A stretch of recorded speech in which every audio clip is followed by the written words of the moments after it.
For 4 weeks in a row, we read about Joseph. We read of how he was a favored son, wearing a coat of many colors to distinguish his love from his brothers, how that led to hate, the sale of Joseph into slavery, then to jail, and from jail, with the gift of God enabling dream interpretation, for Joseph to emerge to the heights of power in Egypt, only second to Pharaoh, a viceroy. 4 weeks in a row, we read of Joseph. And this morning, our Torah reading finds us in Egypt, finds us at the beginning of the reading of Exodus. And in that first chapter, we read the following. Vayakam melech hadash, verse 8. And there arose a new king, al Mitzrayim, over Egypt, asher lo yada et Yosef, who did not know Joseph. Vayomer el amo, and he, the Pharaoh, said to his people, Hine, behold, Am b'nei Yisrael. The first time this expression is used, the people of the children of Israel. Rav va'atzum mimenu. They are many and becoming greater than us. Hava nitchak ma lo. Let us deal wisely with it. Pen yirbeh, lest it continue to increase. V'haya, and it might be. Ki tikrena milchama, for if a war draws close, v'nosaf gam hu al sanenu, he will also join with our enemies. V'nilcham banu, and they will fight against us. Va'ala min haaretz, and there will be a going out from the land. V'yasimu alav sarei misim, let us place upon it, him, sarei misim, taskmasters, also translated by Samson Ralph Hirsch as tax masters. Laman avonoto, so that they, for the sake of oppressing him, besiv lotam, with their burdens, v'yivein arei miskanot leFaro, and he will build cities of treasure, or garrison cities, for Pharaoh. Remember, it's Pharaoh talking. They're going to build me some treasure cities. Et Pithom v'et Ramses. And so, that's the instruction. And so we're, again, caused to pause. How did it go? And this is our Torah teaching for today. How did it go from Pharaoh, who was extolled as the one who enabled the land of Egypt to overcome famine, who helped the Pharaoh achieve political power and even economic might, to being Pharaoh Chadash, a new king, Shelo yada et Yosef, that didn't know Joseph. In Sota 11a, in the Talmud, there's a debate between Rav and Shmuel. What does it mean that Pharaoh did not know Joseph? One says he was a new king. Perhaps a king coming and invading Egypt from outside, a new party that took over, that disregarded all the bureaucrats who had been in the previous administration. That's one position. The other says, no, this is the same Pharaoh, Shelo Yada et Yosef, who chose not to know Joseph because of an opportunism in which it was best not to recognize, not to have gratitude for what had existed. And so, a plan. It is now the leader speaking. This is not from the grassroots. This is from Pharaoh to his people, who says, let us deal wisely. And again, I keep in my translations pointing out where it's in the singular, where it's in the plural. Let us deal with him. Because what happens is the people of Israel, this the first time the word is used, this nation, is now an it, an object, nondescript. It's not individuals, it's a glob. It is a entity. Pen yirbe, lest they increase. Let me back up. This is the first thing that Pharaoh says. Behold, there is the people of Israel, Rav va'adsum mimenu. Many, and they may be mightier than us. How could that be? Egypt was the most powerful nation of its time. How many Israelites, this clan, how many could there have been? It was clearly hyperbole. The idea was exaggerated that this people could become mightier than us, that they're growing so fast. Pharaoh is playing to his own fears or to the fears that he's trying to conjure up. So let us deal wisely with them.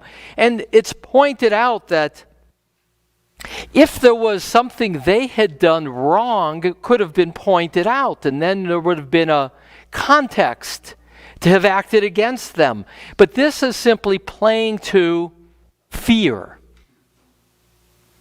There's not citing anything these people have done wrong yet. It's maybe they are going to be a danger to us in the future. So let us be clever. Let us be wise with it.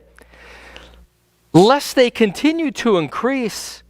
And if there is a war that comes, they could join as a fifth column with our enemies. That too is playing probably to a fear. We're not here in the text aware of a war or even a major enemy to Egypt. And throughout this story that will unfold with the liberation, we're not told of an outside force joining in.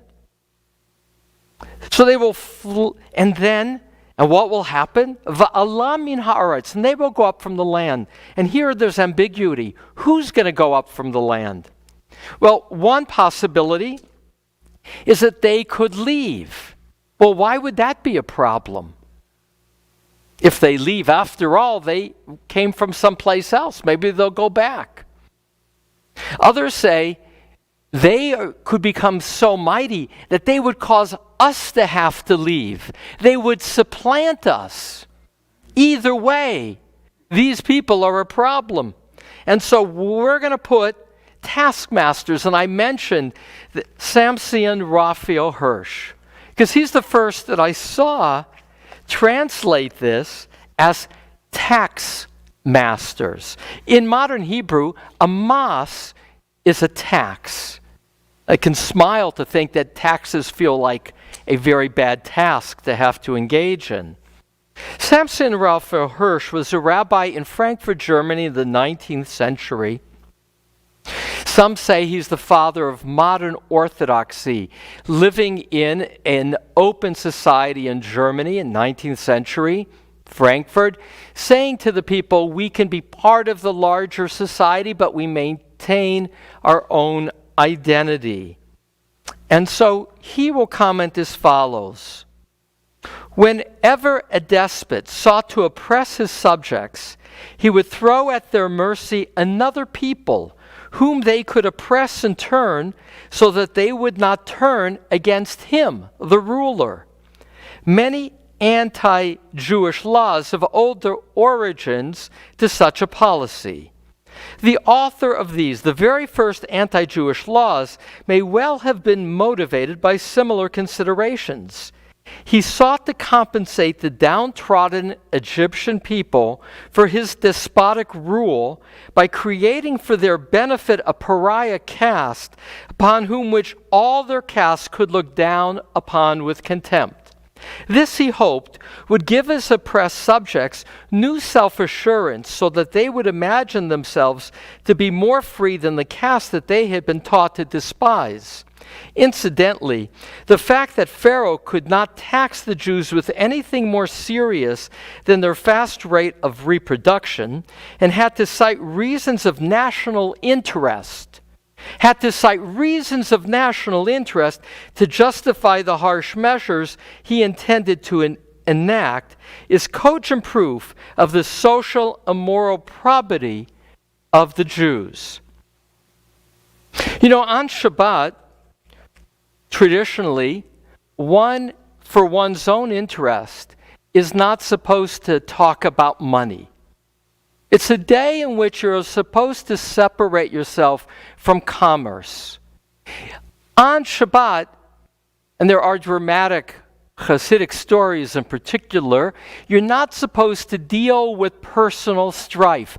Lo tivru eish b'Shabbat, you shall not make a fire on the Shabbat, meant, as was understood, that on the Sabbath you're not supposed to burn with anger. And so if you have problems in the family, shalom bayit, peace of the home on Shabbat, you're not supposed to try and solve a problem on Shabbat, whether materially or even interpersonally. Big challenge. One is supposed to, on Shabbat, step away from the incompleteness of the world and the reality in order to taste the possibility of wholeness. But there's an exception. And the exception is, for the sake of community, you can do and even are encouraged to do those same things. So for instance, on Yom Kippur, the Shabbat of Shabbaton, we have a fundraiser.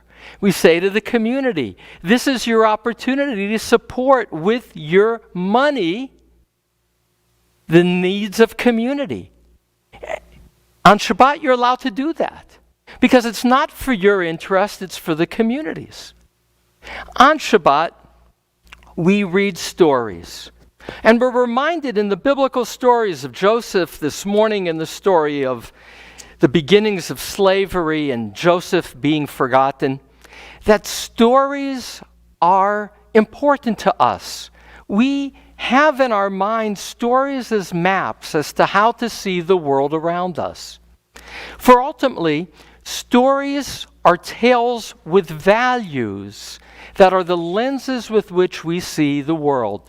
We must be very careful to know how to apply stories to our world. Take this story again we just looked at. Elie Wiesel. Tomorrow, there'll be a wonderful lecture we'll tell you about later about Elie Wiesel. Elie Wiesel said that these verses I just read are the first anti-Semitism in history as recorded. Namely, that the Jew here, this Am B'nai Yisrael, this people of Israel, were seen as the other and were part of a story that a Pharaoh said to his people. And what he said is, with his own motivations to control, to have his own power. And as a populace said to the people, here as Elie Wiesel would quote it, look, the Israelite people are much too numerous for us. Let us deal shrewdly with them. What was too numerous about them? What was the evidence? No evidence needed. That's the danger. When a story becomes an engine of action without evidence for how it applies, that's this story that would lead to a low point of the Israelite people, a time of bondage. And so I can't help myself on our behalf. And that's to talk for another little piece about this last week. For it was a week that as an American community truly shocked so many of us. Our sacred space, our Capitol building, attacked violently. And just yesterday I see that one of the Capitol police officers died. And he did so because he had been stampeded by that mob who came to ransack and more, came to attack democracy itself by overturning a free and fair election, an abomination of our sacred space. How did it happen? And I only want to focus on one core idea that relates to our Torah reading, namely, a person in power riling up his community with unfounded claims. Remarkably, the first time that the concept was coined of the big lie was in Mein Kampf, against the Jews. In 1925, when Hitler dictated Mein Kampf, according to the Wikipedia article on the big lie, Adolf Hitler said that the Jews had used a technique, the big lie, to blame Germany's loss in World War I on General Erich Ludendorff, who is a prominent nationalist and an anti-Semitic political leader. And what Hitler would say is that the war was lost because of the Jews having conspired against Germany as an international cabal to undermine Germany and to undermine General Erich Ludendorff out of fear of him. In 1943, our United States Office of Strategic Services would describe Hitler's psychological profile as follows. His primary rules were: never allow the public to cool off, never admit a fault or wrong, never concede that there may be some good in your enemy, never leave room for alternatives, never accept blame, concentrate on one enemy at a time and blame him for everything that goes wrong. And last, people will believe a big lie sooner than a little one. And if you repeat it frequently enough, people will sooner or later believe it. Again, that was a description of the techniques done in a psychological profile in the midst of the war. Every leader is separate. I'm not saying that Pharaoh is Hitler. I'm not saying that other demagogues are Hitlers. Because Hitler ultimately, and the reason we recoil even from his name, is because of the mass slaughter that his tools led to. But the tools are tools that get wielded and manipulated. When a leader says, if I lose the election, it is rigged, before the election even takes place, that is setting up a big lie. When the leader says, this election was a fraud, and more than 60 justices will say to the plaintiffs, where's the evidence? And no evidence is produced, and it's thrown out of court after court after court. We can assume that it's an unfounded claim.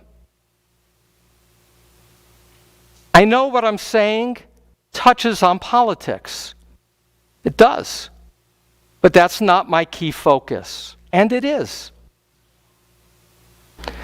What I'm concerned about in teaching Torah is a technique of manipulation that is so dangerous that it can lead to mobs and violence, but even more. Because my concern is not only about Wednesday, which it deeply is. My concern is for the very foundation of America represented by that capital.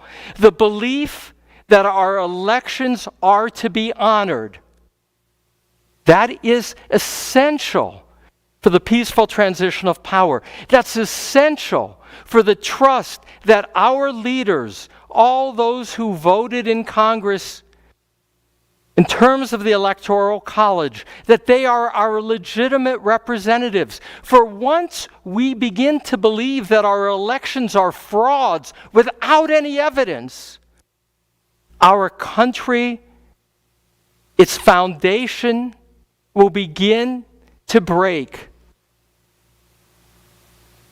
Words have power. That's the teaching of Elie Wiesel. That words and lies can chip away at people's sense of reality, where wishful thinking can turn into wishful hate. And words can lead to mobs, smashing windows, and trampling, and looting, and most importantly, undermining the trust in who we are as a nation. My parents are immigrants to America, refugees from the Holocaust. My father and mother only bought American cars their whole life. They were so grateful to this country, a country that gave them safety, that gave them dignity, that gave them and their children opportunity. They loved America, and they gave that love to each of us, their children.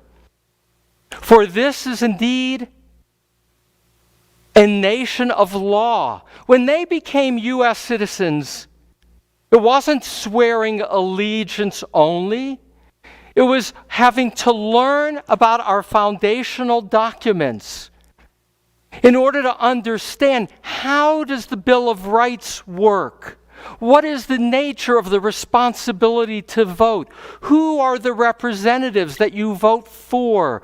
We distinctly as a nation define citizenship by a system of law that allows for order.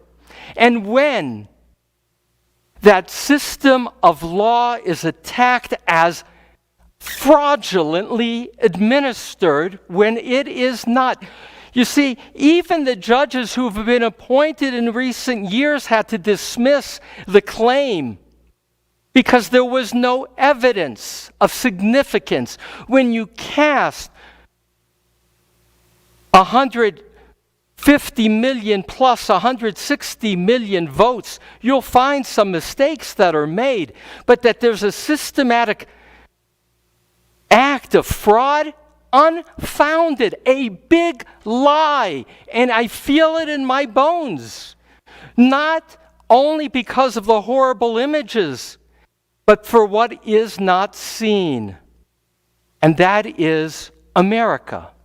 You see, America is an idea, first and foremost. The idea that people can choose their leaders fairly, and that when somebody loses, peacefully, with dignity, they concede. That took place Tuesday night in a close election in Georgia.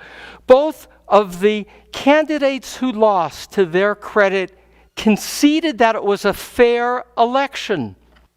It's unprecedented to have a president saying it was a fraud. It is dangerous for the foundation of America. Ribono Shel Olam, Master of the universe. I have not crossed the line in my 33 years as a rabbi into politics. I've spoken about climate change. I've had congregants leave because they thought that was politics. But you see, Ribono Shel Olam, I know you call on us to deal with right and wrong and morality and good and evil.